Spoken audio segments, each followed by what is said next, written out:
একজন মানুষের চরিত্রের বহুমুখিতা। একজন মানুষ কেবল একজন ব্যক্তিই নন, তিনি পরিবার, সমাজ এবং নিজের জীবনে বিভিন্ন ভূমিকায় অভিনয় করেন। প্রতিটি চরিত্রে দায়িত্ব ও আচরণ ভিন্ন, কিন্তু মূলত সততা ও ভালোবাসা থাকে কেন্দ্রবিন্দু।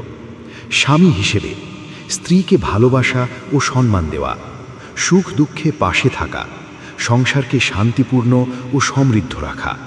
সন্তান হিসেবে মা বাবার আদেশ ও পরামর্শ শ্রদ্ধার সঙ্গে মানা, তাদের কষ্ট ও পরিশ্রমের মূল্য জানা, সুখ দুঃখে পাশে থাকা।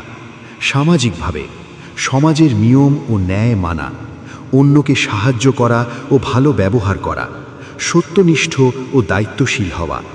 মনে রাখবেন, একজন মানুষের সাফল্য বা মর্যাদা কেবল পেশা বা ধনসম্পদে নয়, তার চরিত্রের বহুমুখিতায় ও দায়িত্বপরায়ণতায় প্রকাশ পায়।